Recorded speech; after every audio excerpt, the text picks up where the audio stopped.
கிருஷ்ணா மாதாஜி, ரொம்ப ரொம்ப நன்றி. ஹரே கிருஷ்ணா. ஓகே, மீண்டும் வந்திருக்கக்கூடிய அனைத்து பக்தர்களுக்கும் என்னுடைய பணிவான வணக்கங்கள். ஓகே, தொடர்ந்து நம்ம வந்து பகவத்கீதை வகுப்பு ஸ்லோகங்களை நம்ம பார்த்துட்டு வரோம். ஒவ்வொரு ஸ்லோகமாக அத்தியாயம் 16 இருக்கோம். அத்தியாயம் 16 வந்து தெய்வீக மற்றும் அசுர இயல்புகள். தொடர்ந்து நம்ம வந்து அசுர இயல்புகள்லாம் பற்றி பார்த்துட்டு வரோம். அதில் வந்து பகவான் அருமையான விஷயங்கள்லாம் சொல்கிறாரு. சில பிரபுபாதரும் வந்து அருமையான விளக்கங்களை கொடுக்குறாங்க. அப்போ நம்ம வந்து நிறைய விஷயங்கள் தெரிஞ்சுக்கிற பாருங்க. ஏன்னா பகவத்கீதையை படிக்கும்பொழுது கேட்கும் பொழுதும் நிறைய விஷயங்கள் நம்மளுக்கு தென்படும். நிறைய விஷயங்கள் இந்த உலகத்தில் உள்ள அனைத்து கேள்விகளுக்கும் ஸ்ரீமத் பகவத்கீதையில் பதில் இருக்குது பாருங்கள். நம்ம வந்து வெளியே எங்கேயுமே தேட வேண்டிய அவசியமே இல்லை. எல்லா விஷயமும் சில பிரபுபாதர் வந்து இந்த பகவத்கீதையில் கொடுத்துட்டாரு. அப்போ நம்ம வந்து முறையாக கண்டினியூஸாக நம்ம வந்து இந்த பகவத்கீதை படித்தாலே போதும். பகவத்கீதை ஆசிட்டிஸ் சில பிரபுபாதர் நம்மளுக்காக வழங்கிய இந்த ஆசிட்டிஸ் புஸ்தகம், சில பிரபுபாதர் புஸ்தகங்களை படித்தாலே நம்ம வந்து நிறையா கேள்விகள்லேருந்து விடைகளை நம்ம தெரிஞ்சுக்கலாம். ஏன்னாக்கா அவ்வளோ அருமையான ஒரு புஸ்தகம் இந்த பகவத்கீதை. படிக்கும் பொழுது நம்மளுக்கு கொஞ்சம் கஷ்டமாக தடுமாற்றமாக இருக்கலாம். ஆனால் தொடர்ந்து படிக்கும் பொழுதும் பக்தர்கள்கிட்டே நம்ம கேட்கும் பொழுதும் நிறைய விஷயங்கள் நம்ம வந்து தெரிஞ்சுக்கலாம் பாருங்கள். அதனால தான் வந்து சில பிரபுபாதர் வந்து சொல்லுவார், எப்பயுமே வந்து புஸ்தகம் படிக்கணும். அதாவது சில பிரபுபாதர் நம்மளுக்காக இந்த அருமையான புஸ்தகம் கொடுத்துருக்கிறாரு பாருங்கள். அவர் வந்து மெழுகுவர்த்தியாக உருகி இந்த ஒளியை நம்மளுக்கு கொடுத்துருக்கிறாரு. இந்த பகவத்கீதை என்ற ஒளியை நம்மளுக்காக கொடுத்துருக்கிறாரு. அப்போ நம்மளோட கடமை வந்து இந்த இஸ்கானில் கிருஷ்ண பக்தியில் வந்து அவர் சொன்ன வார்த்தைகளை கடைப்பிடித்து நம்ம நடக்கிறது தான் பாருங்கள். இந்த புஸ்தகங்கள்லாம் படிக்கிறது தெரிஞ்சுக்கிறது தான் நம்மளுக்கு ஒரு சிறப்பான விஷயமா அது இருக்குது. சரி, அப்போ நம்ம தொடர்ந்து நம்ம இன்றைக்கு உள்ள ஸ்லோகத்துக்கு நம்ம போகலாம். ஸ்லோகம் 21, அத்தியாயம் 16, ஸ்லோகம் 21, டெக்ஸ்ட் 21. த்ரிவிதம் நரகஸ்யேதம் துவாரம் நாசனம் ஆத்மனः காம க்ரோதஸ்ததா லோபஸ் தஸ்மாத் ஏதம் த்ரயயஜேத். த்ரிவிதம் நரகஸ்யேதம் துவாரம் நாசனம் ஆத்மனः காம க்ரோதஸ்ததா லோபஸ் தஸ்மாத் ஏதத் த்ரயயஜேத். யாராவது ஸ்லோகம் படிக்கிறீங்களா? கிருஷ்ணன் தமயந்தி மாதாஜி படிக்கிறீங்களா? கிருஷ்ணா யார் வேணா படிக்கிறீங்களா மாதாஜி? ஓகே, சரி ஓகே மல்லிகா மாதாஜி, நீங்கள் படிக்க மாதாஜி.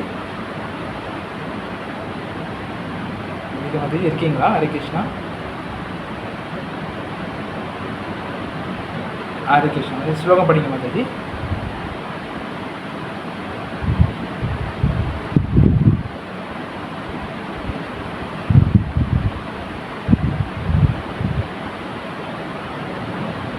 ஹரே கிருஷ்ணா, ரொம்ப நன்றி. த்ரிவிதம் 3 விதமான நரகத்தின் இதம் இந்த துவாரம் கதவு நாசனம் அளிக்கக்கூடிய ஆத்மாவை காமம் குரோத கோபம் ததா அது போன்றே லோப பேராசை தஸ்மான் எனவே இந்த திரயம் 3ஐயும் யஜேத் ஒருவன் துறக்க வேண்டும். மொழிபெயர்ப்பு: காமம் கோபம் பேராசை ஆகியவை நரகத்திற்கு கொண்டு செல்லும் 3 கதவுகளாகும். இவை ஆத்மாவை அழிவு பாதையில் நடத்துவதால் ஒவ்வொரு அறிவுள்ள மனிதனும் இவற்றை துறக்க வேண்டும். ஸ்னேகா மாதிரி இங்கிலீஷில் படிச்சிட மாதிரி.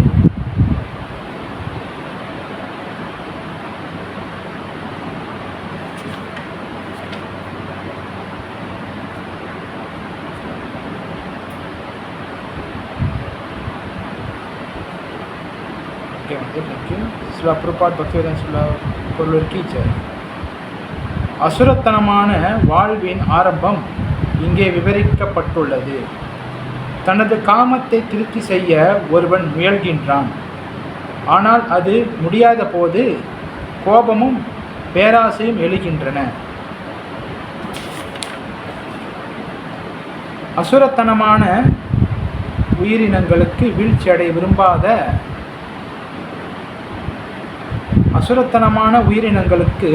அடைய விரும்பாத அறிவுள்ள மனிதன் இந்த 3 விரோதிகளையும் துறப்பதற்கு முயற்சி செய்ய வேண்டும். இவை இந்த பௌதிக பந்தத்திலிருந்து முக்தி பெறுவதற்கான எவ்வித வாய்ப்பும் இல்லாதபடி ஆத்மாவை கொல்லக்கூடியவை. ஓகே, ஹரே கிருஷ்ணா. இது அருமையான ஒரு ஸ்லோகம். இன்றைக்கு மிக மிக ஒரு அருமையான ஒரு ஸ்லோகம். ஏன்னாக்கா இதுக்கு முன்னே கிருஷ்ணர் அசுரத்தனமான குணங்களை பற்றி அழகாக விளக்கிட்டு வந்தார். ஆனால் விளக்கிட்டு அவங்களோட செயல்பாடு எப்படி இருக்கும், அவங்களுடைய செயல்திறன்கள் எப்படி இருக்கும், அவங்க எப்படி செயல்படுவாங்க, அவங்க எப்படி இந்த அசுரத்தனம் உள்ளவங்க எப்படி இந்த பௌதிக உலகத்தில் நடந்துக்குவாங்க, எது மேலே ரொம்ப பற்றுதல் வச்சுருப்பாங்க, அப்படிலாம் சொல்லிட்டு கிருஷ்ணர் சொல்லிட்டு வந்தார். ஆனால் இதில் கிருஷ்ணர் அருமையாக சொல்கிறாரு பாருங்க. பகவான் அருமையாக சொல்கிறாங்க. எந்த பாதை நம்மளை நரகத்துக்கு கொண்டு செல்லக்கூடிய பாதை, எந்த பாதை நம்மளை நரகத்துக்கு கொண்டு செல்லும் அப்படின்னு அழகாக விளக்குறாரு பாருங்க. திரிவிதம் நரகசியேத துவாரம். 3 விதமான துவாரங்கள் இருக்குன்னு கிருஷ்ணர் சொல்கிறார். அதாவது காமம், கோபம், பேராசை. இந்த 3 விஷயங்கள் ஆத்மாக்களை, நம்மளை போன்ற ஆத்மாக்களை நரகத்துக்கு கொண்டு செல்லக்கூடிய 3 பாதைன்னு சொல்கிறாங்க, கதவுகள்னு சொல்கிறாங்க. அப்போ ஒவ்வொரு அறிவுள்ள மனிதனும் இவற்றை துறக்க வேண்டும். ஒவ்வொரு அறிவுள்ள மனிதன்னா இங்கே யாரை சொல்கிறாங்கனாக்கா,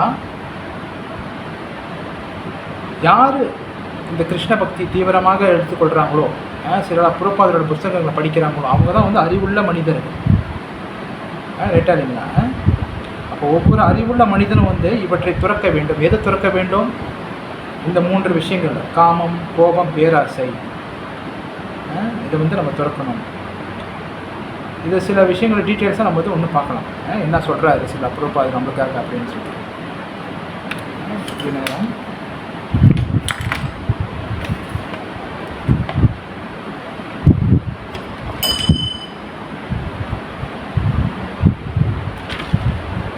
இதை போன ஸ்லோகம் நம்ம என்ன படித்தோன்னு அது இப்படி நம்ம பார்த்துடலாம். போன ஸ்லோகத்தில் கடைசியாக என்ன சொன்னாங்க அதை பார்த்துட்டு நம்ம உள்ளுக்கு வரலாம். போன ஸ்லோகம் குந்தியின் மகனே, அசுரத்தனமான வாழ்வினங்களில் மீண்டும் மீண்டும் பிறவி எடுக்கும் இத்தகையவர்கள் என்றுமே என்னை அடைய முடியாது. படிப்படியாக அவர்கள் மிகவும் வெறுக்கத்தக்க வாழ்வினங்களில் மூழ்கின்றனர். போன ஸ்லோகத்தில் அசுரத்தனமான வாழ்வினங்களில், அதாவது இந்த அசுரத்தன்மை படைத்த நபர்கள் இருக்கிறாங்களே, அதாவது பௌதிக எண்ணங்கள் கொண்டு, அதாவது ஏற்கனவே நம்ம கிளாஸில் நிறைய விளக்கியிருக்கோம் பாருங்கள். இந்த அசுர இயல்பு இருக்கிற மனுஷங்க மீண்டும் மீண்டும் இந்த கீழான பிரிவில் எடுப்பாங்க. அதாவது நாய்கள், பன்றிகள், இந்த மாதிரி மிருக இனங்கள், இந்த மாதிரி பூச்சி வகைகள், இந்த மாதிரி பிறவிகள் எடுப்பாங்க. படிப்படியாக அவர்கள் மீண்டும் வெறுக்கத்தக்க வாழ்வினங்களில் மூழ்கின்றனர் அப்படின்னு படித்தோம். ஆனால் அப்படி இருந்தாலும் சில பிரபுபாதர் பர்பிள் என்ன சொல்லியிருந்தாருன்னா, போன இதில் அப்படிப்பட்ட வீழ்ச்சி அடைஞ்ச ஆத்மாக்களுக்கும் பகவான் கருணை தராரு. உதாரணத்துக்கு போன இதில் பார்த்தோம். அதாவது அப்படிப்பட்ட அசுரர்களான இரண்யகசிப்பு, இரண்யாக்ஷன், ராவணன், கும்பகர்ணன், கம்ச மகாராஜா, இந்த மாதிரியான கொடூரமான அரக்கர்களுக்கே, அசுரர்களுக்கே பகவான் மோட்சத்தை கொடுத்துருக்கிறாரு. அப்படிப்பட்ட கொடூரமான அரக்கர்களுக்கே கொடுத்துருக்கிறாரு பாருங்க. அப்போ அதனால் பகவான் யாருக்கிட்டையும் பிரிவினை பார்க்கறது இல்லை, யாரையுமே பகவான் பிரித்து பார்க்கறது இல்லை. எப்படிப்பட்ட ஆளாக இருந்தாலும் பகவான் கருணை கொடுக்குறாங்கன்னு சொல்கிறாங்க. சரிங்களா? அப்போ இன்றைக்குள்ள ஸ்லோகத்தில் அந்த நரகத்துக்கு செல்லக்கூடிய பாதைகளில் 3 கதவு, காமம், பேராசை, கோபம், இந்த 3 நம்ம விரிவாக நம்ம பார்க்கலாம். இந்த 3 விஷயங்களும் இப்போ எப்படின்னாக்கா, இப்போ நம்ம தவறான நண்பர்கள், அதாவது தவறான ஃப்ரெண்ட்ஷிப் வச்சுக்கும் போது நம்ம தவறான செயல்கள் செய்கிறோம். ரைட்டா இல்லைங்களா? இப்போ தவறான நபர்கள் அவங்க கூட நம்ம அசோசியேட் பண்ணும்போது அவங்களோட பழக்கம் தான் நம்மளுக்கு வரும். ஏன்னா நம்ம வந்து அவங்களோட அசோசியேட் பண்ணுறப்பாங்க, அவங்களோட பழகுறோம். அப்போ அவங்க எப்படி இருக்கிறாங்களோ அதே போல தான் நம்மளுக்கு அந்த எண்ணங்கள் வரும், அந்த குணாதிசயங்கள் வரும். உதாரணத்துக்கு பார்த்தோம்னாக்கா, இப்போ நம்ம ஸ்கூல் படிக்கிறப்ப, நம்மளாம் ஸ்கூல் படிக்கிறப்ப நம்ம கிளாஸில் வந்து நிறைய பிள்ளைங்க, நம்ம நிறைய பசங்கள்லாம் இருக்கும், ரைட்டாக இல்லைங்க, எல்லோரும் நம்ம படித்த அனுபவங்கள் இருக்கும், ஸ்கூல் அனுபவங்கள் இருக்கும். அப்போ நம்ம கிளாஸில் இப்போ அவங்கவுங்க கிளாஸில் அவங்கவுங்க சின்ன வயசில் படிக்கும் பொழுது அவங்கவுங்க கிளாஸில் வந்து நல்லா குணமுடைய பசங்க இருப்பாங்க, தீய குணமுள்ள பசங்களும் இருப்பாங்க. எல்லோரும் அனுபவத்தில் பார்த்துருப்போம். நல்ல குணம், அதாவது சொன்ன பேச்சு கேட்குற பசங்க, நல்லா படிக்கிற பசங்க, அப்புறம் அதே போல் சேட்டை பண்ணுற பசங்க, சொன்ன பேச்சு கேட்காத பசங்க, அந்த பொருள்களை திருடுறவங்க, இந்த மாதிரி பசங்கள்லாம் இருப்பாங்க. எல்லோரும் பார்த்துருப்போம், எல்லாருக்கும் அனுபவம் இருக்கும். அப்போ நம்ம நல்ல பசங்களோட சேரும் பொழுது நம்மளுக்கு வந்து நல்ல விஷயங்கள் தான் நம்மளுக்கு வரும், ரைட்டாக இல்லைங்களா? நல்ல பசங்களோட நம்ம பழகும் பொழுது நம்மளுக்கு அந்த நல்ல பசங்களோட குணாதிசயங்களும் நம்மளுக்கு வரும். அதே அந்த கெட்ட பசங்கள் இருக்கிறாங்க, கெட்ட பசங்களில் அந்த தீய பழக்க வழக்கம் உள்ள பசங்கள் இருக்கிறாங்களே, அவங்களோட நம்ம பழகும் பொழுது அவங்களோட இது தான் நம்மளுக்கு வரும். நம்ம வந்து பென்சில் திருடுவோம், பேன் திருடுவோம், இந்த மாதிரியெல்லாம் நம்ம இருப்போம். ஏன்னாக்கா நம்ம வந்து அவங்களோட அசோசியேட் பண்ணுறோம். யார் கூட? அந்த தீய பழக்க வழக்கம் உள்ள அந்த பசங்களோட நம்ம அசோசியேட் பண்ணுறோம். அப்போ அந்த மாதிரி இருக்கும்போது நம்மளுக்கு அவங்களுடைய பழக்க வழக்கம் தான் நம்மளுக்கு வரும். அதே போல தான்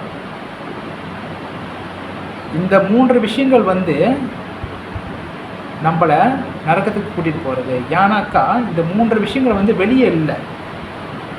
இந்த 3 விஷயங்கள் வந்து எங்கே இருக்குனாக்கா நமக்குள்ளே தான் இருக்குது. இந்த காமம், கோபம், பேராசை வந்து வெளியில் இல்லை, நமக்குள்ளே தான் இருக்குது. அப்போ நம்ம இது கூட எக்ஸசைஸ் பண்ணும் பொழுது இதுங்களுடைய பழக்க வழக்கம் தான் நம்மளுக்கு வரும். அது எப்படி இன்னும் டீட்டெயில்ஸாக புரிஞ்சுக்கிறதுன்னு இன்னும் சில விஷயங்கள் நம்ம படிக்கும்போது தெரிஞ்சுக்கலாம். அதுக்கப்புறம் நான் விளக்குறேன் பாருங்க. அப்போ சொன்ன உதாரணம் மாதிரி யார் கூட நம்ம எக்ஸசைஸ் பண்ணுறோமோ அப்போ அவங்களுடைய குணாதிசயம் தான் நம்மளுக்கு வருது பாருங்க. அப்போ அதே போல் தான் இந்த 3 விஷயங்கள், இந்த 3 விஷயங்கள் வந்து நம்மளை நரகத்துக்கு கூட்டி செல்லும், நரகத்துக்கு கூட்டி போகிற பாதைகள் இந்த 3 விஷயங்கள். நம்ம இந்த 3 விஷயம் வந்து வெளியில் இல்லை, நமக்குள்ளே தான் இருக்குது. அப்போ எதிரி வந்து வேறு எங்கேயுமே இல்லை. அப்போ எதிரி எங்கே இருக்கிறான்? எதிரி வந்து நமக்குள்ளே தான் இருக்கிறான், ரைட்டாக இல்லைங்களா? அந்த அசுர எண்ணம், அந்த அசுர குணம் வந்து நமக்குள்ளே தான் இருக்குது, ரைட்டாக இல்லைங்களா? அப்போ அதனால தான் வந்து இந்த சாண்டிங் ப்ராசஸை வந்து மகாபிரபு, ஸ்ரீ சைத்தன்ய மகாபிரபு கொடுத்துருக்கிறாரு நம்மளுக்காக. இப்போ இந்த சாண்டிங் ப்ராசஸ் மூலிமா தான் வந்து இந்த 3 விஷயங்கள் நம்ம வந்து அழிக்க முடியும்.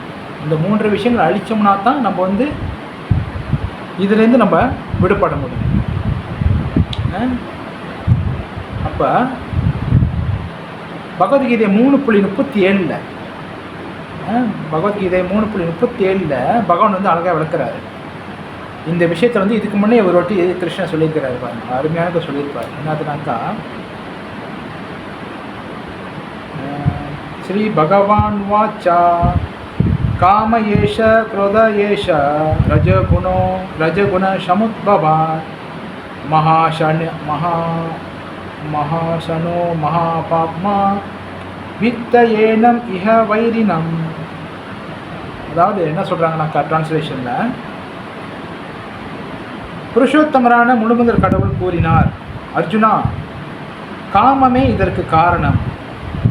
ரஜகுணத்தில் உற்பத்தியாகி பின்னர் கோபமாக ஒருவருக்கும் இஃது இவ்வுலகின் எல்லாவற்றையும் அளிக்கும் பாவகரமான விரோதியாகும்.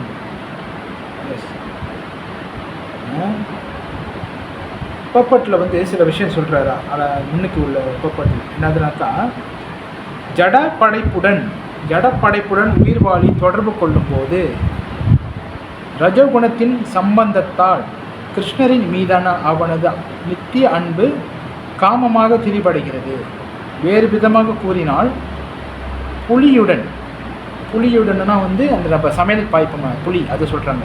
புலியுடன் சேர்த்தால் புளியுடன் சேர்ந்த பால் தயிராக திரிவடைவது போல இறைவனின் மீதான அன்பு காமமாக திரிந்து விடுகிறது. காமம் திருப்தி அடையாத போது கோபமாக மாறுகிறது. கோபம் அறியாமையாக மாறுகிறது. அறியாமையினால் பௌதிக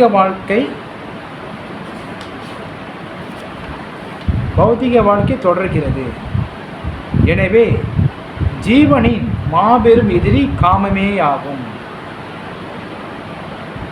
மேலும் காமமே தூய்மையான ஆத்மாவை ஜட உலகில் சிக்குண்டு உழல வைக்கிறது.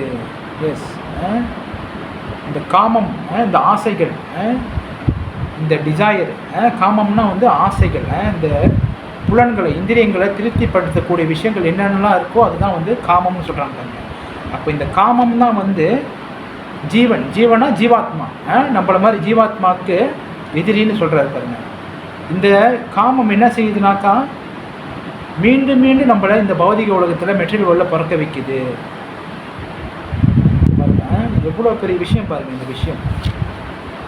ஆசை, பகவான் கிட்ட இருந்த அந்த அன்பு தான் வந்து இந்த மெட்டீரியல் வேர்ல்டை வந்து திரிபடைதுன்னு சொல்கிறாரு பாருங்க.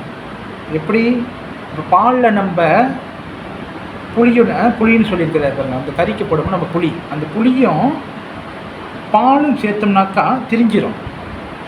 அதுபோல் பகவான்கிட்ட இருந்த நம்ம அன்பு தான் வந்து இந்த மெட்டீரியல் வேர்ல்டில் வந்து காமமாக மாறுது, இந்த மெட்டீரியல் டிசைராக மாறுது. அப்போ உண்மையான அன்பு, உண்மையான பாசம், உண்மையான அந்த ஆசையை வந்து நம்ம பகவான்கிட்ட செலுத்தணும். உண்மையான அந்த டிசைரை வந்து நம்ம பகவான்கிட்ட வைக்கணும். அப்போ பகவான்கிட்ட நம்ம செலுத்தும் பொழுது அது வந்து உண்மையான நிரந்தரமான அன்பாக இருக்கும், உண்மையான விஷயமாக இருக்கும். அப்போ நம்ம வந்து நம்ம சொந்த சென்சஸை திருப்திப்படுத்தணும் அப்படி நினைக்கிற போது தான் அது வந்து காமமாக மாறுதுன்னு சொல்கிற வராது பாருங்க. அப்போ காமம் தான் வந்து இந்த ஜீவாத்மாவை வந்து மீண்டும் மீண்டும் இங்கே பிறவி எடுக்க வைக்கிதுன்னு சொல்கிறாரு. ஏன்னாக்கா இது வந்து ரஜோகுணத்தோட தொடர்பில் இருக்குதுன்னு சொல்கிறாங்க பாருங்க. அப்போது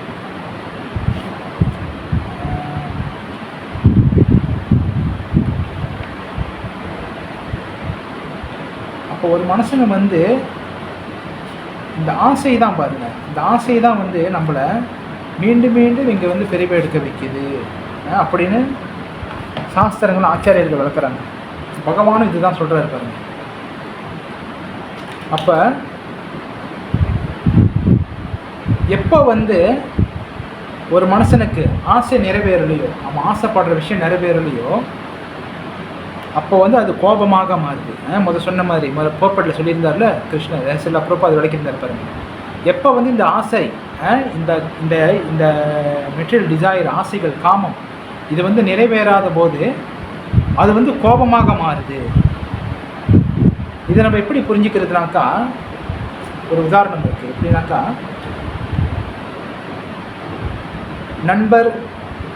நண்பர் ஏ, நண்பர் பி, ஃப்ரெண்ட் ஏ, ஃப்ரெண்ட் ஈன்னு 2 பேர் வச்சுக்கோங்க. ஃப்ரெண்ட் ஏ, ஃப்ரெண்ட் பி 2 பேர்.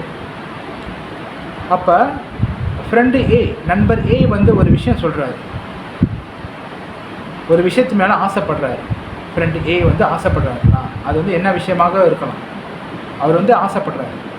அதை வந்து நண்பர் பி, ஃப்ரெண்டு பி கிட்ட சொல்கிறாரு. ஆனால் ஃப்ரெண்டு பி வந்து அவர்கிட்ட சொல்கிறாரு, இல்லை நீ இதை செய்யாத, இது வந்து உனக்கு சரியாக வராது, இதனால் நீ வந்து மாட்டிப்ப, இதனால் உனக்கு பெரிய ஆபத்து வரும் அப்படி சொல்லிட்டு ஃப்ரெண்டு பி சொல்கிறாரு.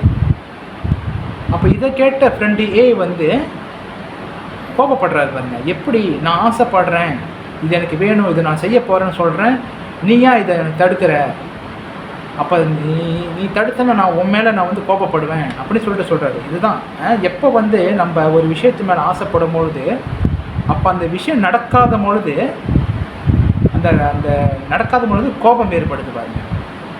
வந்து காமம் வந்து அவர் வந்து ஆசைப்படுறாரு. யார்? அந்த ஃப்ரெண்டு ஏ வந்து ஆசைப்படுறாரு ஒரு விஷயத்து மேலே. அப்போ ஆசைப்படும் போது ஃப்ரெண்டு பி வந்து அவர் சொல்கிறாரு, இல்லை நீ உனக்கு வேணாம், உனக்கு செட் ஆகாது அப்படி சொல்லும் போது அதனால் வந்து ஃப்ரெண்டு பி மேலே வந்து கோபப்படுறாரு பாருங்க. அப்போ இதனால தான் சொல்கிறாரு பாருங்க, கிருஷ்ணர் ஏற்கனவே சொல்லியிருந்தாரு பாருங்க, காமத்திலேருந்து கோபம் ஏற்படுது. அதனால தான் காம ஏஷா குரோத ஏஷா, காமத்தினால குரோதம் வருது. அப்போ அந்த காமம் ஃபுல்ஃபில் ஆகாத பொழுது அது வந்து அப்படி குரோதமாக மாறுது, கோபமாக மாறுதுன்னு சொல்கிறாரு. அப்போ வந்து அந்த ஃப்ரெண்டு ஏ வந்து ஆசைப்படுறாரு, ஃப்ரெண்டு பி வந்து வேணான்னு சொல்கிறாரு. இப்போ ஃப்ரெண்டு பி வந்து வேணான்னு சொல்லும் பொழுது அந்த ஃப்ரெண்டு பி மேலே வந்து ஃப்ரெண்டு ஏ வந்து கோபப்படுறாரு, அது வந்து கோபமாக மாறுது. இதுதான். இப்போ வந்து இந்த கோபத்தில் வந்து நிறைய விஷயங்கள் இருக்குது. இந்த ஆசை எப்படி வருதுன்னு நம்ம பார்த்தோம். ஆசை வந்து நம்மளை வந்து மீண்டும் மீண்டும் இந்த சுழலை வைக்குதுன்னு அப்படி நம்ம பார்த்தோம். ஆசை வந்து நம்மளை வந்து சும்மா இருக்கக்கூடாது, இந்த புலன்களை திருப்திப்படுத்திக்கிட்டே இருக்கணும். இது கொடு, அது கொடு, இதுக்கு இது கொடு, இதுக்கு அதை கொடு அப்படி சொல்லிட்டு கண்கள் வந்து பஞ்ச இந்திரியங்கள், கண் வந்து இது வேணும்னு சொல்லணும், காது வந்து இது கேளுன்னு சொல்லணும், நாக்கு வந்து இதை சாப்பிடுன்னு சொல்லணும், மூக்கு வந்து இந்த வாசனையை மூந்து பாருன்னு சொல்லணும், தொடு உணர்ச்சி இதை வந்து தொட்டுப்பாரு, இது அனுபவி, இது வந்து மேலே ஆசைப்படு அப்படி சொல்லிட்டு இந்த பஞ்ச இந்திரியங்களும் வந்து நம்மளை வந்து ஆட்டி படைக்கும் இந்த மெட்டீரியல் வேர்ல்டில். அதாவது நம்ம இந்த உடலில் இருக்கும் பொழுது, அது எந்த உடலாக இருந்தாலும் சரி, மனித உடலாக இருந்தாலும் சரி, மிருக உடலாக இருந்தாலும் சரி, எல்லாத்துலேயுமே வந்து இந்த பஞ்சபூதங்கள் இருக்குல்ல, பஞ்ச இந்திரியங்கள் இருக்குல்ல, 5 சென்சஸ் இருக்குங்கள, இது வந்து நம்மளை வந்து சும்மா இருக்கக்கூடாது. அதான் வந்து ஆசைகள் தூண்டிக்கிட்டே இருக்கும். காமம் அது இது வேணும், அது வேணும், அது சொன்ன மாதிரி அது வந்து பண்ணிக்கிட்டே தான் இருக்குங்க. அப்போ இதுலேருந்து தான் வந்து கோபம் ஆரம்பிக்குது. எப்போது நம்ம ஆசைப்படுற விஷயம் நம்மளுக்கு கிடைக்காத பொழுது, அதாவது ஒருத்தரை வந்து அதை நம்மளுக்காக கிடைக்கக்கூடிய விஷயத்தை தடுக்கும் பொழுது அதுலேருந்து கோபம் வருது. அப்போ இந்த கோபம் வந்து மிக கொடூரமானது. ஏன் மிக கொடூரமானதுன்னு சொல்கிறாங்கன்னாக்கா, ஆச்சாரியர்கள் சாஸ்திரங்கள் விளக்குறாங்க, இந்த கோபம் வரும்போது நம்ம வந்து நம்மளை மறந்துடுறோம். ரைட்டா இல்லைங்களா? எல்லோரும் யோசிச்சு பாருங்களேன். எல்லோரும் கோபப்பட்டிருப்போம் வாழ்க்கையில். நேற்று கோபப்பட்டிருக்கலாம், இன்றைக்கி கோபப்பட்டிருக்கலாம், முந்தானத்து கோபப்பட்டிருக்கலாம். ஏன்னா மனுஷன், நம்மளாம் மனுஷன் பாருங்க, மனித இனம். எல்லா மனித இனம் மட்டும் இல்லை, எல்லாருக்குமே, எல்லா உயிரினத்துக்கும் கோபம் வரும். ஏன்னாக்கா இது பௌதிக உலகம், மெட்டீரியல் பாடி. ரைட்டா இல்லைங்களா? அப்போ மனிதனாக பிறந்தால் யாருக்கும், எல்லாருக்குமே இந்த ஜீவாத்மா வந்து இந்த பௌதிக உலகத்தில் இந்த உடல் எடுத்தோடனே எல்லா விஷயங்களும் இதில் படைக்கப்படுது பாருங்க. ஏன்னாக்கா முக்குணம் இருக்குது. இந்த முக்குணங்கள் இருக்கிற வரைக்கும் இந்த மெட்டீரியல் வேர்ல்டில் எல்லா விஷயங்கள், காம, குரோதம், லோபம், மோகம், மதம், ஆச்சரியம் இதெல்லாமே இருந்துக்கிட்டு தான் இருக்கும். அப்போ நம்ம வந்து இதுலேருந்து வெளியாகணும்னாக்கா இந்த கிருஷ்ண பக்தியில் வந்து தான் நம்ம வெளியாக முடியும். இந்த சாண்டிங் ப்ராசஸ் மூலிமா வந்து தான் நம்ம வெளியாக முடியும். கோபத்தை மறுபடி பார்த்தோம். கோபம் வந்து பார்த்திங்கனாக்கா நம்மளை மிக கொடூரமானது. ஏன்னாக்கா இது வந்து நம்மளே மறந்துடுவோம்.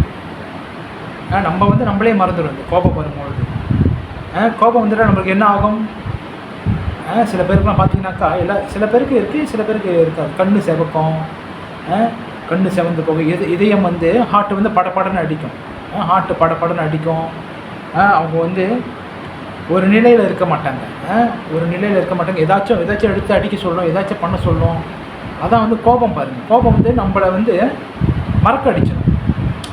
ரைட்டாடிங்களா? நான் அப்போ திரும்பி கேட்பாங்க, நானா இந்த மாதிரி செஞ்சேன், நானா இப்படி பண்ணேன், நானா இப்படி கோபப்பட்டேன், நானா இப்படி ஆத்திரப்பட்டேன் அப்படி சொல்லிட்டு கேட்பாங்க திரும்பி. ஏன்னாக்கா இந்த கோபம் வந்து நம்மளை ஒரு நிலையிலேருந்து மற்றொரு நிலைக்கு, வேறு நிலைக்கு கூட்டிகிட்டு போயிடும். அதான் வந்து இந்த கோபம் பாருங்கள். இந்த கோபம் வந்து மிக கொடூரமானதுன்னு ஆச்சாரியர்கள் விளக்குறாங்க. அப்புறம் இந்த கோபம் வந்து என்ன செய்யணும்னாக்கா,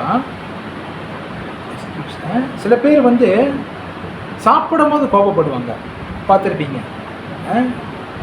சாப்பிடும் போது கோபப்படுவாங்க. அப்போ இந்த மாரி சாப்பிடும் போது கோபம் வருதுனாக்கா, அந்த சாப்பிட்ற சாப்பாடு வந்து விஷமாக ஆயிரும், பாய்சன் ஆயிரும்னு சயின்டிஸ்ட், அறிவியல் விஞ்ஞானிகள் வந்து சொல்லியிருக்கிறாங்க. நம்ம வந்து கோபத்தோடு சாப்பிடும்போது நம்ம பார்த்துருக்கோம், சில பேர் சாப்பிட்டு இருப்பாங்க, சக்குன்னு ஏதாச்சும் சொல்லும் போது அவங்க வந்து என்ன ரியாக்ட் பண்ணுறதுன்னா கோபம் வந்துடும். அப்போ கத்துவாங்க, வேகமாக கத்தி கோபப்படுவாங்க. அப்போ கோபப்பட்டுட்டு அப்படியே மறுபடியும் சாப்பிடுவாங்க பாருங்கள். அப்போ அதனால வந்து அந்த சாப்பாடு வந்து பாய்சனாக மாறிடும் அப்படின்னு விளக்குறாங்க. ஒன்று வந்து இப்போ ஒரு தாய் வந்து ஒரு அம்மா ஒரு குழந்தைக்கு பால் கொடுத்துருக்குறாங்க வைங்களேன். பால் கொடுத்துருக்கும் போது அந்த டைமில் அந்த அம்மாவை யாராச்சும் கோபப்படுத்திட்டாங்கன்னா அவங்க கோபப்படும் பொழுது அந்த பிள்ளைக்கு கொடுக்குற அந்த பால் கூட விஷமாக மாறிடும்னு சாஸ்திரங்களை சொல்லப்படுது. பாருங்கள், இப்போ இந்த கோபம் வந்து நம்மளை என்ன மாதிரியான நினைக்க கொண்டுட்டு போகுது, நரகத்துக்கு கூட்டி போகிற பாதை தான் வந்து இந்த காமம் குரோதம் அப்படின்னு சொல்கிறாங்க பாருங்க. அப்போ அதனால தான் வந்து நம்ம வந்து கோபத்தை குறைக்கிறது வந்து மனுஷனுக்கு கோபம் வராதுன்னு இல்லை, எல்லாருக்கும் கோபம். ஆனால் அதை நம்ம வந்து எப்படி நம்ம கையாளுறோம் அதை பொறுத்து இருக்குது. இன்னும் நிறைய விஷயங்கள் இருக்குது. அது நம்ம வந்து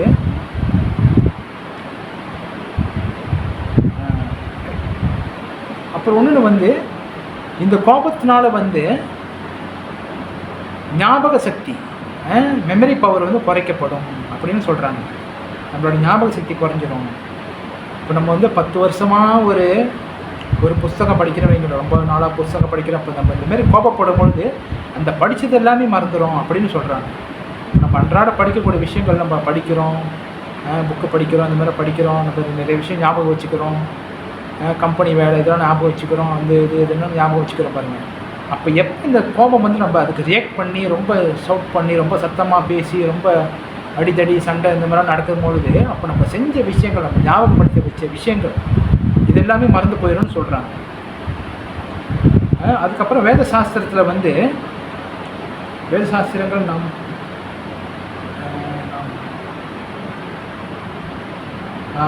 நம்ம வேத சாஸ்திரத்தில் இன்னொரு விஷயம் என்ன சொல்கிறாங்கனாக்கா, நம்ம கோபப்படும் போது நம்மளுடைய ஆயுள் காலம், நம்மளுடைய ஆயுசும் குறையுதுன்னு சொல்கிறாங்க.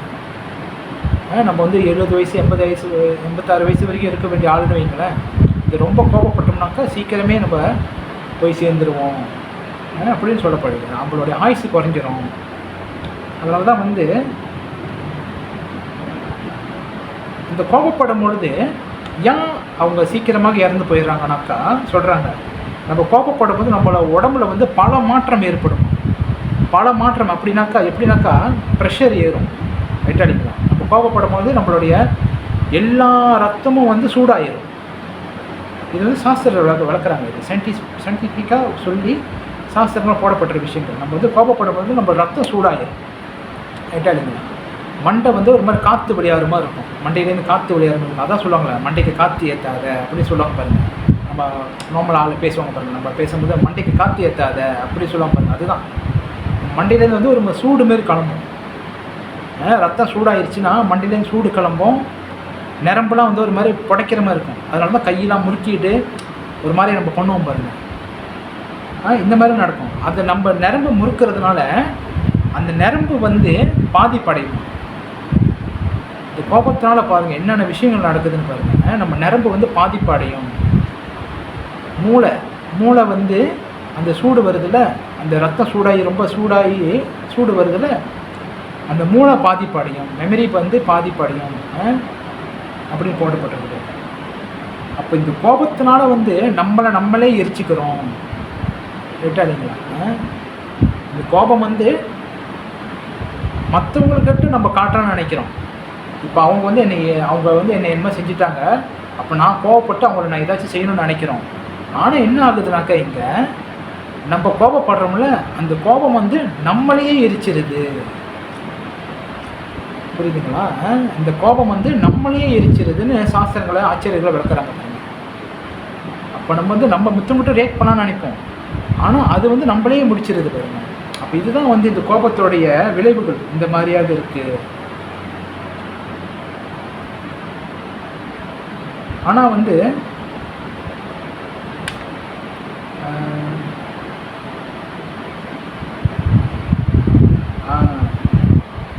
சாஸ்திரங்களை இன்னொரு விஷயம் விளக்குறாங்க.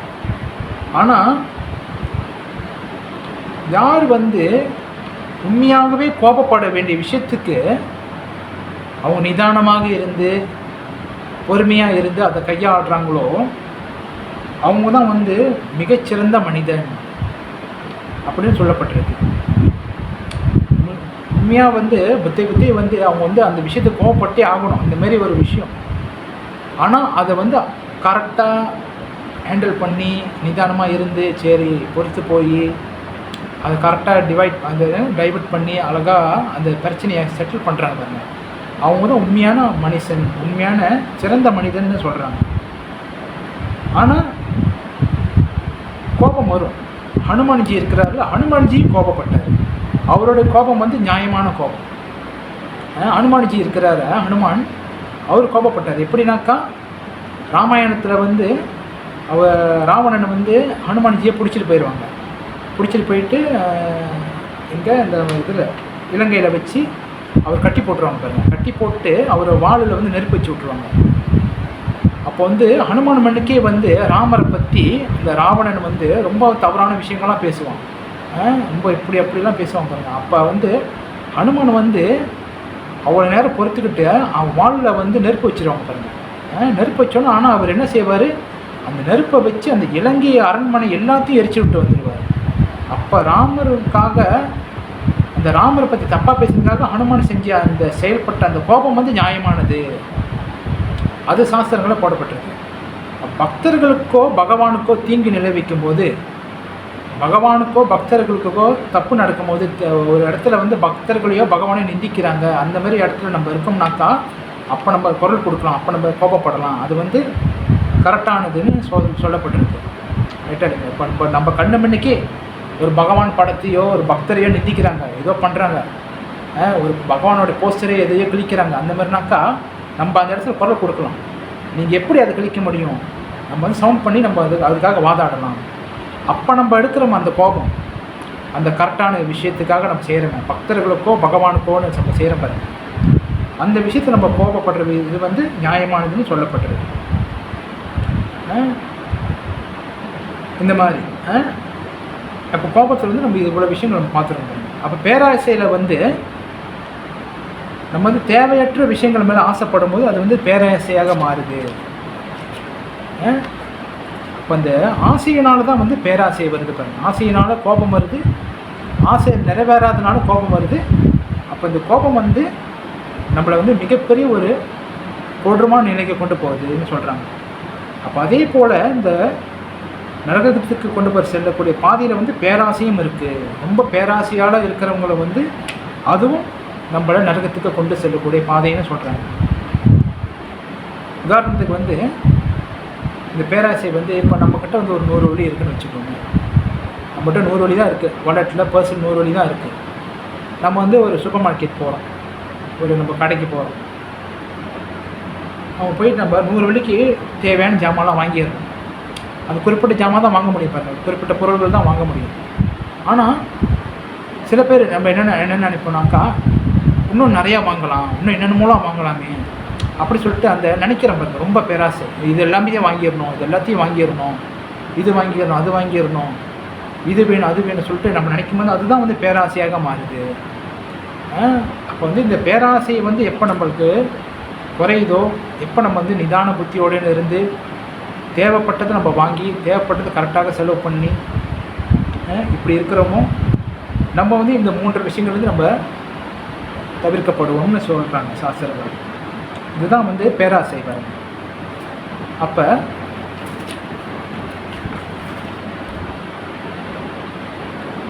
இந்த காமம் கோபம் பேராசை வந்து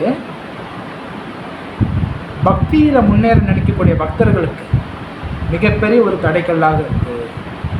யார் நம்மளாம் வந்து டிவோஷன் சர்வீஸ் செய்கிறோம், பக்தி சேவையில் ஈடுபடும் பொழுது நம்மளுக்கு வந்து இந்த காமம் கோப பேராசை வந்து நம்மளுக்கு வந்து ஒரு தடைக்கல் மாதிரி, ஒரு ஒரு என்ன சொல்கிறது, நம்மளை தடுத்து வைக்கக்கூடிய விஷயம் மாதிரி. எப்படின்னாக்கா இதெல்லாம் வந்து நம்மளை எரித்து விடும்னு சொல்கிறாங்க. இந்த காமம் கோபம் பேராசை வந்து நம்மளே வந்து நம்ம பகவானை நோக்கி செல்லும் பொழுது இந்த விஷயங்கள்லாம் வந்து நம்மளை இழுக்குமா, இந்த 3 விஷயங்களும். எப்படின்னாக்கா இப்போ ஒருத்தர் வந்து வாழ்க்கையில் முன்னேறும் பொழுது உதாரணத்துக்கு சொல்கிறோம்னா ஒருத்தர் வந்து ஒரு நல்ல வாழ்க்கையில் முன்னேறிக்க வராரு வைங்களேன். ரொம்ப கஷ்டத்தில் இருந்தவர் வாழ்க்கையில் முன்னேறிக்கிட்டே படிப்படியாக சம்பாதிச்சு வேலை செஞ்சு முன்னேறிட்டு வராரு வைங்களேன்.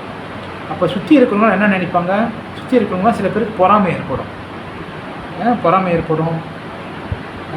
அவர் நல்லா இருக்கக்கூடாதுன்னு சொல்லிட்டு போமோ செய்கிறது இதெல்லாம் செய்வாங்க.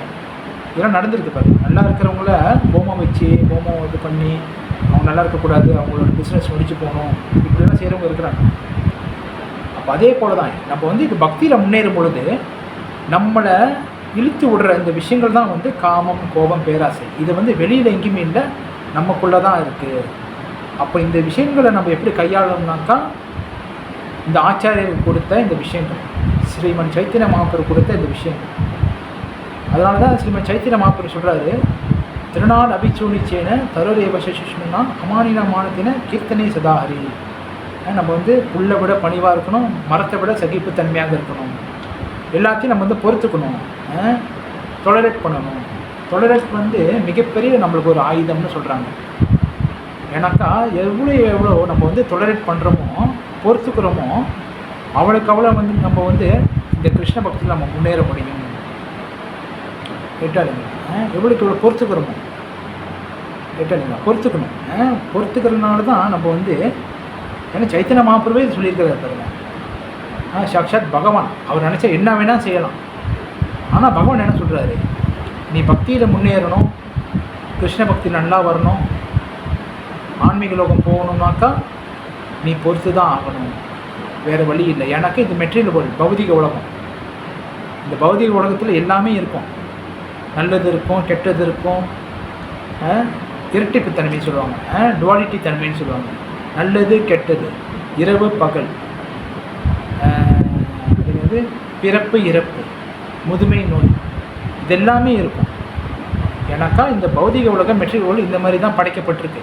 ஏன்னா இதோட டிசைன் இந்த மாதிரி தான், அதனால இது பௌதிக உலகம்னு சொல்கிறோம்.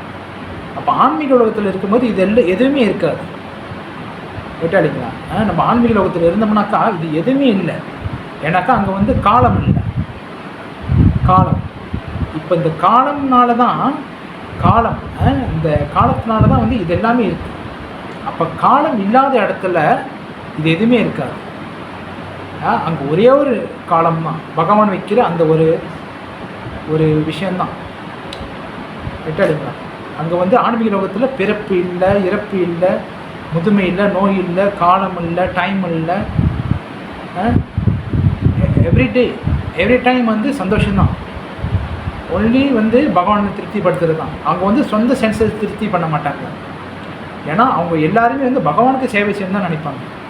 ஏன்னாக்கா அங்கே உள்ளவங்களுக்கு வந்து ஏற்கனவே ராதாஜி சொல்லியிருக்கிறாங்க, அங்கே உள்ளவங்களுக்கு ஆன்மீக லோகத்தில் உள்ளவங்களுக்கு வந்து அந்த ஹரே கிருஷ்ண மகாமந்திரம் வந்து அவங்களுடைய பிளட்டில் உடம்புக்குள்ளேயே ஓடிக்கிருக்கும்.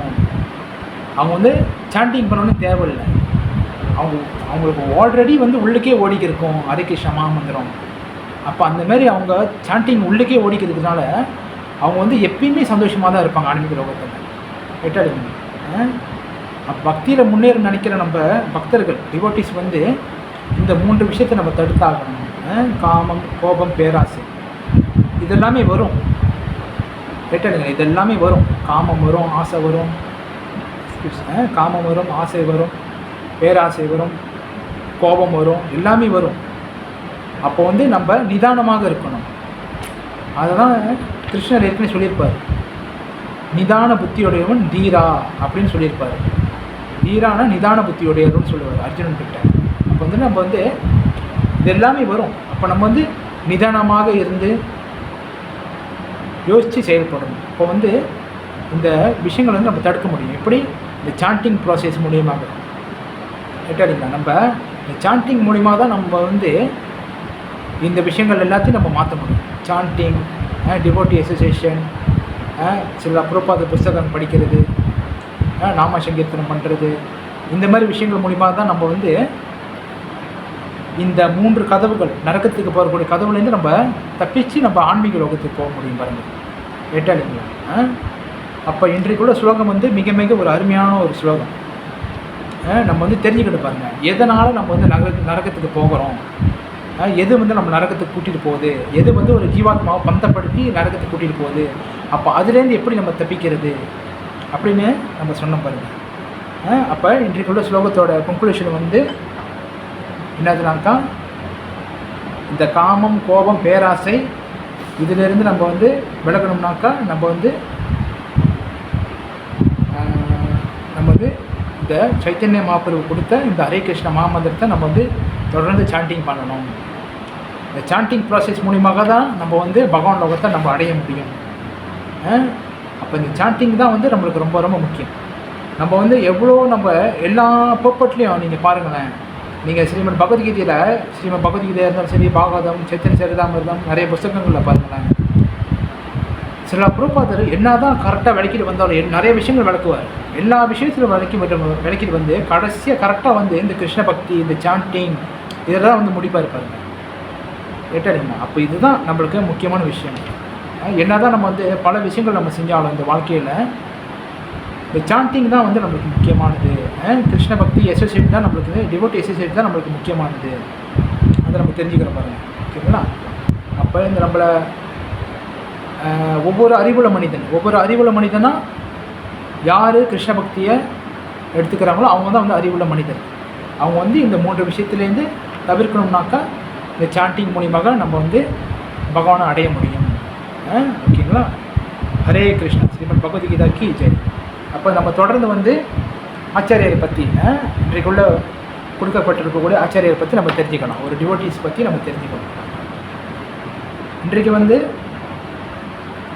நம்ம லோகநாத் கோஸ்வாமி பற்றி நம்ம சில விஷயங்கள் நம்ம தெரிஞ்சுக்கணும்.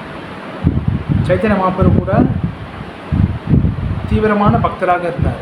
லோகநாத் கோஸ்வாமி அவரை பற்றி நம்ம வந்து தெரிஞ்சுக்கணும் சில விஷயங்கள்.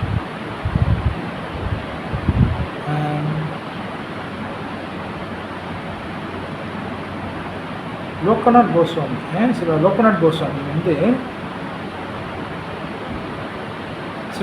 கோஸ்வாமி வந்து கௌரங்க பெருமான்னா ஸ்ரீ சைத்தன்ய மகாபிரபு. கௌரங்க பெருமான்னு சொல்லுவாங்க. கௌரங்க பெருமானின் தனிப்பட்ட தோழரும் தூய அன்பின் முழுமையாக மூழ்கியவருமான ஸ்ரீ லோகநாத் கோஸ்வாமி பிரஜாபூமியில் வாழ்ந்த கோஸ்வாமிகளில் மூத்தவராவார்.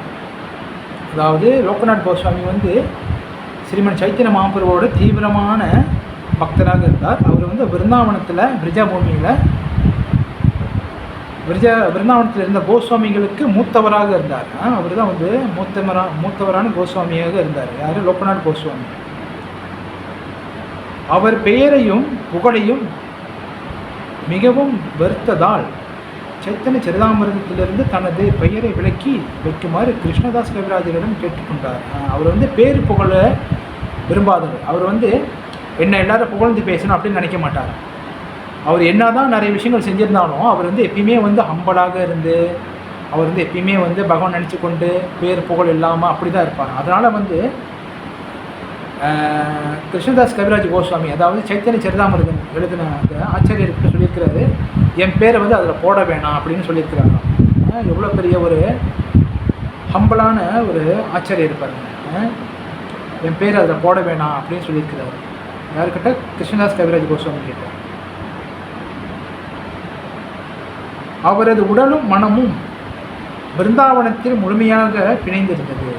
அவருடைய ஃபுல் இது வந்து எப்பயுமே பிருந்தாவனத்தில் தான் இருப்பாராம். அவர் மனசு வந்து எப்பயுமே பிருந்தாவனத்தில் கிருஷ்ணர் லீலை நினச்சிக்கிட்டு தான் அவர் வந்து இருப்பார் எப்பயுமே. ராதா வினோதர்னா கிருஷ்ணருடைய மூர்த்தி பேர். கிருஷ்ணர் ராதா கிருஷ்ண மூர்த்தி பேர் வந்து ராதா வினோதர். இந்த ராதா வினோதர்னு அவர் வந்து எப்பயுமே இதயத்தில் மனசில் நினச்சிருப்பாராம். எப்பயுமே ராதா வினோதர் கிருஷ்ணரோட ஒரு மூர்த்தி. அந்த மூர்த்தியோட பேர் வந்து ராதா வினோதர். அந்த ராதா வினோதர்னு சொல்லிட்டு அந்த பகவானுடைய மூர்த்தியை வந்து எப்பயுமே மனசில் நினச்சிக்கிட்டு அந்த மாதிரி டிவோட்டி பகவானுக்கு சேவை செஞ்சுக்கிட்டு இருப்பார். அப்போ வந்து அவர் வந்து ஸ்ரீமத் பாகவதத்தை கேட்பதற்காக மட்டுமே அவரது காதுகளை பயன்படுத்துவார். அவர் வந்து எப்பயுமே வந்து பகவானுடைய இந்த கதை, ஹரிகதா, இந்த ஸ்ரீமத் பாகவதம், பகவத்கீதா, இந்த மாதிரி விஷயத்தை கேட்கறதுக்காக தான் வந்து அவருடைய காதை பயன்படுத்துவாராம். மித்தபடி மித்தவங்க என்ன சொல்கிறாங்க, இவங்க என்ன சொல்கிறாங்க, அந்த பொறாமை பேசுறது, புறம் பேசுறது, அதெல்லாம் எதுவுமே கேட்க மாட்டாராம். அவர் வந்து எப்பயுமே வந்து பகவானுடைய விஷயங்களை மட்டும்தான் கேட்பார். யார்? ஸ்ரீ லோகநாத் கோஸ்வாமி அவர்கள். அது மட்டும் இல்லாமல் யார் வந்து ஸ்ரீமத் பாகவதத்தை படிக்கிறாங்களோ, யார் வந்து ஸ்ரீமத் பாகவதத்தை படிக்கிறாங்களோ அவரே என் நண்பர் என்றார் லோகநாத் கோஸ்வாமி. யார் வந்து பாகவதம் படிக்கிறாங்க, சைத்தன்ய சரிதாமிரத்தை படிக்கிறாங்க, பகவத்கீதை படிக்கிறாங்களோ அவங்க வந்து என்னோடய ஃப்ரெண்டு அப்படின்னு சொல்கிறாங்க. அப்போ ஒரு முறை ஸ்ரீ கிருஷ்ணரே தோன்றி லோகநாதருக்கு ராதா வினோதரின் திருவுருவத்தை அளித்தார். ஒரு வாட்டி வந்து பகவானே நேருக்கு நேராக தோன்றி அவருக்கு வந்து ராதா வினோதரோட மூர்த்தி, அந்த மூர்த்தியே தந்திருக்கிறாரு. யார்? பகவான் ஸ்ரீ கிருஷ்ணர். இப்போ லோகநாத் கோஸ்வாமி தனது கழுத்தில் தொங்கவிட்ட ஒரு துணிப்பையில் அந்த திருவுருவத்தை வைத்து பிரஜை முழுவதும் சுமந்து சென்றார். அவர் வந்து எப்பயுமே வந்து கழுத்தில் வந்து ஒரு சாண்டிங் பேக் மாரி மாட்டியிருப்பாராம், ஒரு சாண்டிங் பேக் மாரி. அந்த சாண்டிங் பேக்கில் வந்து அந்த பகவான் கொடுத்த அந்த ராதா வினோதரோட மூர்த்தியை, அந்த மூர்த்தியை வந்து எப்பயுமே அந்த பேக்கில் வச்சு பிருந்தாவனசம் முழுக்க பரிக்கிராமம் செஞ்சுக்கிட்டு நடந்துக்கிட்டு பிரச்சாரம் பண்ணிக்கிட்டு அப்படியே வருவாராம். யார்? லோகநாத் கோஸ்வாமி. அவருக்கு வந்து சீடர்களே கிடையாது. அவர் வந்து எந்த சீடர்களுமே ஏற்றுக்க மாட்டேன்னு சொன்னார். எனக்கு வந்து சீடர்களே வேண்டாம், நான் வந்து பகவானை நினச்சி நான் வந்து பகவானுடைய பக்தியிலே இருக்கிறேன், எனக்கு வந்து சைத்தன்ய மகாபிரபு கருணை இருந்தாலே போதும், நான் வந்து எந்த ஒரு சீடரும் எனக்கு வேணாம், நான் வந்து மிக மிக ஒரு கீழானவன், நான் வந்து எல்லாரை விட நான் வந்து லோவானவன். அவர் தான் வந்து அப்படி சொல்கிறாரு பாருங்க. ஒரு வைஷ்ணவருடைய அந்த மனோபாவத்தை இங்கே விளக்குறாரு பாருங்க. ஏன்னாக்கா வைஷ்ணவர்கள் வந்து எப்பயுமே வந்து நான் உயர்ந்தவர் அப்படி சொல்லிட்டு இருக்க மாட்டாங்க. நான் வந்து எப்பயுமே லோவஸ்ட் லோவர் அப்படி தான் நினைப்பாங்க. அந்த மாதிரி வந்து சில லோகநாத் கோஸ்வாமி வந்து நான் வந்து ரொம்ப கீழானவன், எனக்கு வந்து எந்த சீடரும் வேணாம், நான் எப்படி அவங்களுக்கு குருவாக இருக்க தகுதியோடையன்னு சொல்லிட்டு அந்த மாதிரி மனோபாவத்தில் இருப்பாராம். ஆனால் நரோத்தமதாஸ் தாக்கூர் வந்து அவர் வந்து என்னை நீங்கள் வந்து சீடராக ஏற்றுக்கணும் அப்படி சொல்லிட்டு ரொம்ப அவர்கிட்ட வந்து ரொம்ப மன்றாடி கேட்பாராம். நீங்கள் வந்து நிறைய விஷயங்கள் தெரிஞ்சிருக்கிறீங்க, நீங்கள் வந்து பகவானை பற்றி நிறைய பிரச்சாரம் பண்ணுறீங்க, நீங்கள் வந்து ரொம்ப தூய்மையான பக்தராக இருக்கீங்க, என்ன உங்கள் சீடராக ஏற்றுக்கணும்னு சொல்லி லோகநாத் கோஸ்வாமி வந்து நரோத்தமதாஸ் தாக்கூர் வந்து அவர்கிட்ட வந்து எப்பயுமே மன்றாடி கேட்டுகிட்டே இருப்பாராம். என்னை சீடராக ஏற்றுக்குங்க குருதேவ், என்னை சீடராக ஏற்றுக்குங்க குருதேவ்னு சொல்லிட்டு ரொம்ப பணிவோடு இருந்து அவருக்கு சேவையெல்லாம் செய்வாராம். எப்போ அவர் வந்து குளிக்க போகிறாரோ அவரோட துணிகள் துவைச்சி போட்டு இந்த மாதிரி வந்து நிறைய சேவை செஞ்சாராம். யார்? நரோத்தமதாஸ் தாக்கூர். யாருக்கு? லோகநாத் கோஸ்வாமி மகாராஜுக்கு. அவர் வந்து அவரது உண்மையான பணியும் சேவையும் மனப்பான்மையும் அவருக்கு பெரிதும் இருந்தது. அவருக்கு சேவை செய்யணும்னு சொல்லிட்டு ரொம்ப ஆர்வமாக இருந்து சேவை செய்வாராம். ஒரு வருடம் முழுவதும் ஒவ்வொரு இரவும் லோகநாத் கோஸ்வாமி மலம் கழித்த இடத்தை நரோத்தமதாஸ் தாக்கூர் ரகசியமாக தன் குருவுக்கு சேவை செய்தார். அவர் வந்து மலம் கழிப்பார். அந்த மலம் கழித்த இடத்த வந்து நரோத்தமதாஸ் தாக்கூர் வந்து அவர் தான் போய் சுத்தம் செய்வார். பாருங்க, அப்போ எந்த மாதிரியான ஒரு ஸ்டூடராக இருந்திருக்கிறாரு நரோத்தமதாஸ் தாக்கூர். தன் குருவுக்கு எந்த நேரத்துலையும் எப்படி வேணாலும் நான் சேவை செய்வேன் அப்படி சொல்லிட்டு அந்த வைராக்கியத்தோடு இருந்திருக்கிறாரு நரோத்தமதாஸ் தாக்கூர். யாருக்கு? லோகநாத் கோஸ்வாமி மகாராஜுக்கு. அப்போ வந்து சில காலங்கள் கழித்து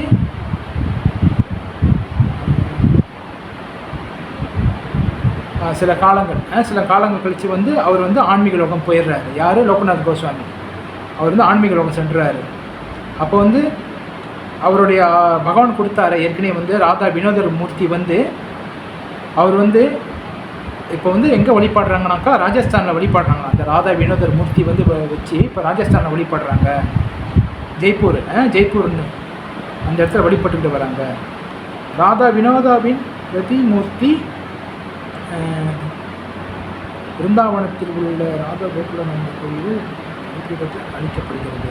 எஸ், லோகநாத் கோஸ்வாமி வந்து அப்போ வந்து லோகநாத் கோஸ்வாமியோட சமாதி, அவருடைய சமாதி வந்து அந்த கோயில் அங்கே இருக்குல்ல, அந்த எங்கே ராஜஸ்தானில் ஜெய்ப்பூரில் அந்த கோயிலுக்கு முன்னுக்கே வந்து அவருடைய சமாதியை வச்சுருக்கிறாங்க. யாருடைய? லோக்நாத் கோஸ்வாமியோட சமாதியை வச்சுருக்கிறாங்க அந்த கோயிலோட முற்றத்தில்.